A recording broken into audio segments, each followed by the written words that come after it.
Students, this class we will learn about structure of Java program. The structure of Java program contains different sections and different statements in their programming structure. Documentation section, package statement, import statement, interface statement, class definition, under class definition, the main function declaration, and some of the statements regarding to the main functions, the main function. And these statements are mainly used to meet our end user requirements. So these are the different sections we generally found in our program structure. Coming to the documentation section. So what it comprises? The documentation section comprises set of comment lines.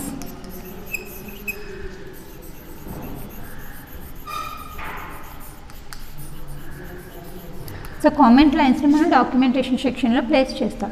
ఈ comment lines వల్ల advantage ఏంటి? that comment lines are used to guiding the program ని guide చేయడానికి మనకి ఏమి use అవుతాయి? comment lines అనేవి use అవుతూ ఉంటాయి.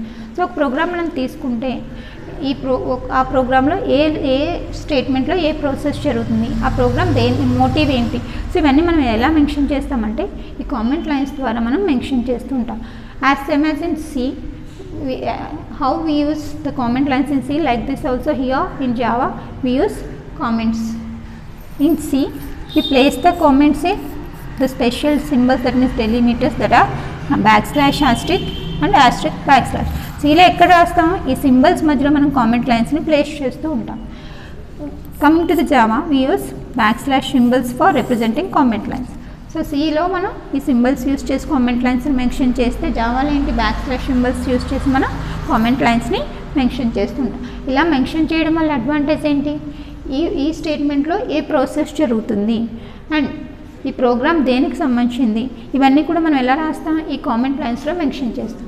ఇవి కామెంట్ లైన్స్ని కంపైలర్ ఎగ్జిక్యూట్ చేస్తుందంటే these are non executable statement. These comment lines are never be executed by any compiler.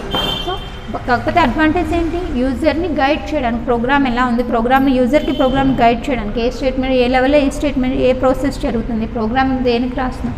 So clear understanding of our program use comment lines and that are non-executable commands of the non-executable statements by the compiler execute చేయదు.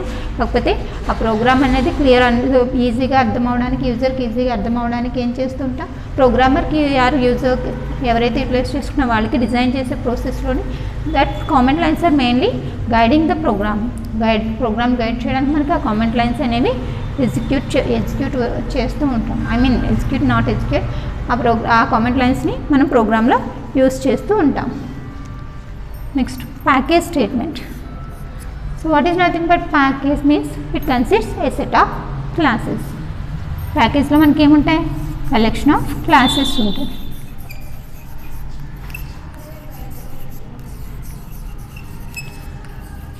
So number of క్లాసెస్ని group చేసి దాన్ని మనం ఏమైనా specify చేస్తాం. ఒక relevant సబ్జెక్ట్కి సంబంధించిన నెంబర్ ఆఫ్ క్లాసెస్ని గ్రూప్ చేసి ఒక చోట ప్లేస్ చేస్తే దాన్ని మనం ఏమైనా స్పెసిఫై చేస్తామంటే ప్యాకేజ్ అని స్పెసిఫై చేస్తాం. So what it consist means classes. So coming to the Java is an object oriented programming language. Object oriented programming language అని చెప్తున్నాం. So object oriented programming language all the data members and methods are declared in object oriented construct, that means class. So ఏం చేయాలి? మనం ఏదైనా data మెంబర్ని declare చేయాలనుకున్నా, మెథడ్ని declare చేయాలనుకున్నా object oriented కన్స్ట్రక్ట్లో మనం వేరియబుల్ని కానీ మెంబర్ని కానీ డిక్లేర్ చేయాలి. ఆ ఆబ్జెక్ట్ ఓరియంటెడ్ కన్స్ట్రక్ట్ని మనం ఏమని స్పెసిఫై చేస్తున్నాం? క్లాస్ అని స్పెసిఫై చేస్తాం. సో మనం ఇప్పుడు ఎక్కడైనా జావా తీసుకుంటే ప్యూర్లీ ఆబ్జెక్ట్ ఓరియంటెడ్ అంటున్నాం కాబట్టి డేటా మెంబర్ని డిక్లేర్ చేసినా, మెథడ్ని డిక్లేర్ చేసినా, లేదా ఒక దాంతో కమ్యూనికేట్ చేసినా ఎలా చేస్తాం? క్లాసెస్ ద్వారా పర్ఫామ్ చేస్తాం.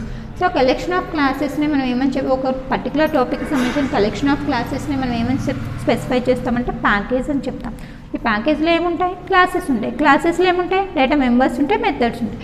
సో ఈ ప్యాకేజ్లో ఇండైరెక్ట్గా మనకి ఏం స్పెసిఫై అవుతుంటాయి? డేటా మెంబర్స్ ఎగ్జిస్ట్ ఉంటాయి, మెథడ్స్ ఉంటాయి. ఈ మెథడ్స్ ఏం చేస్తాయి? That uses the data member, that operates on the data members and meet the requirements of the end user.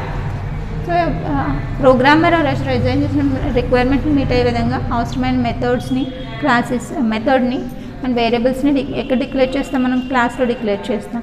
So వాళ్ళకి కావాల్సిన ఇలాంటి క్లాసెస్ కలెక్షన్ని మనం ఏమైనా స్పెసిఫై చేస్తాం? ప్యాకేజ్ని స్పెసిఫై చేస్తాం. సో ప్యాకేజ్ డిక్లరేషన్ ఎలా డిక్లేర్ చేస్తాం?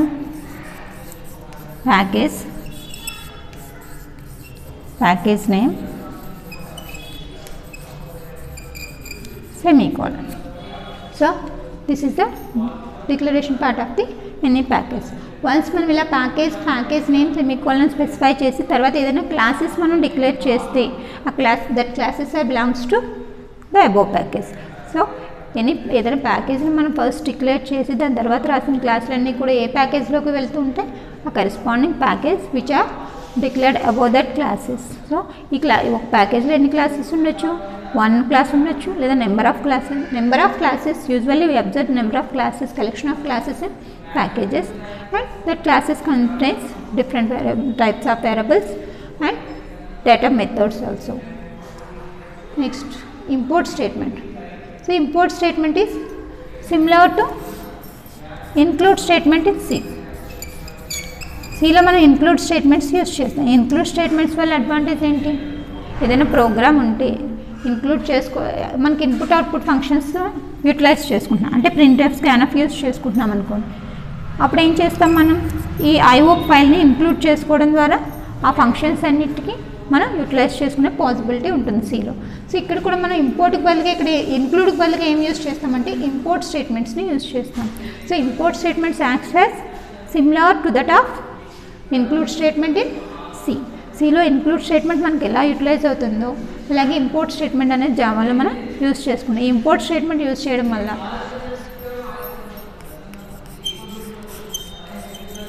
import java.io.star.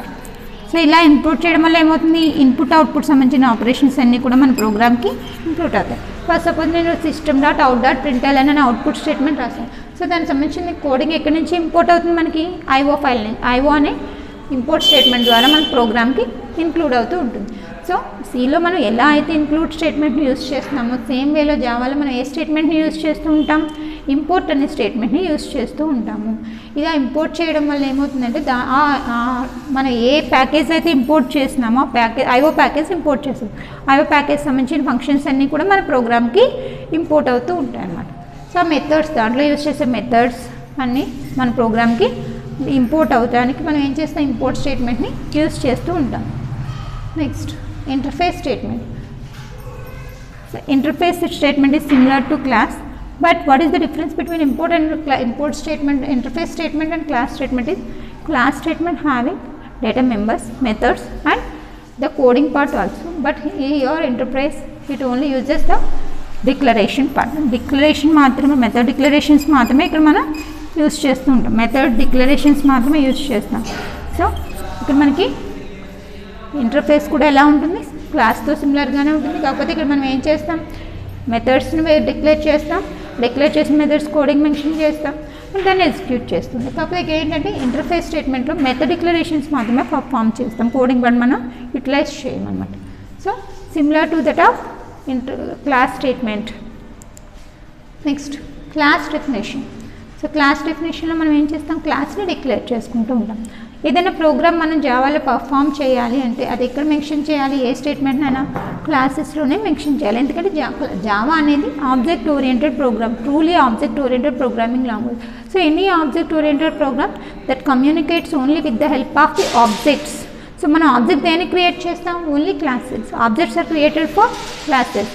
So first we must write all the coding in class section, then create the objects for that class, and through that objects we can communicate with the methods. That methods operates on the data and we get the data values by using the methods, and the methods are communicate with each other with the help of the objects. Objects ద్వారా methods ని communicate చేస్తాం. Methods అనేవి వేరియబుల్స్ని access చేసుకుని process చేస్తూ ఉంటాయి. So ఇలా మనం ఇదంతా ఎక్కడ పర్ఫామ్ చేస్తాం? క్లాస్లో పర్ఫామ్ చేస్తాం.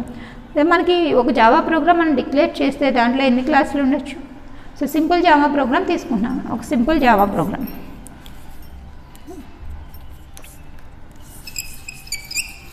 సో ప్రోగ్రామ్ నేమ్ ఏం చెప్తాను? సింపుల్. సో ఇందులో నేను ఏం చేస్తున్నానంటే మెయిన్ మెథడ్ని డిక్లేర్ చేస్తున్నాను.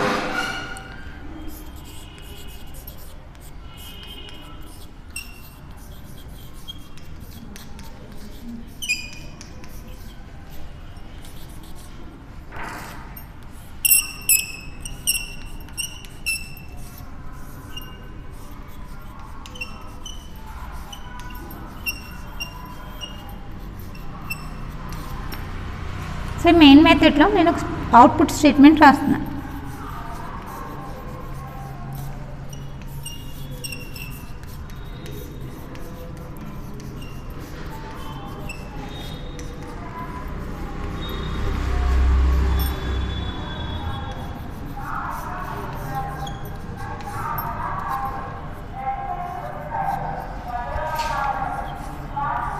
సో నేను నా motive ఏంటి, here my motive is to print sample. So for that it is very simple statement, basic statement that requires only one statement to represent the output line. ఈ output line represent చేయడానికి మనకి ఎన్ని statements, ఈ output sample అయిన output మన screen మీద represent చేయడానికి మనకి ఇక్కడ ఎన్ని స్టేట్మెంట్స్ అవసరం అవుతాయి? ఒక statement sir, one statement is enough to represent the sample output on screen. So for that how many classes are required? Very simple statement. For that we use only one class. In that class only we have main statement, and the program executions begins with the main function, and after that in main function we have the statement executed and the sample output displayed on the screens. So how many classes we use to write the program? Here means only one class. Why? Because the only one statement is enough. Limited number of statements we are using in this class. For that very easy programs, simple programs, we use one class to define. First suppose I want to declare student details and their marks and their addresses and their percentage averages, like that. So many sections are registered. So number of sections are registered means the complexity of the program also increases. So at that time what we are using means in one class I use one class for variable declare. Whatever programs we used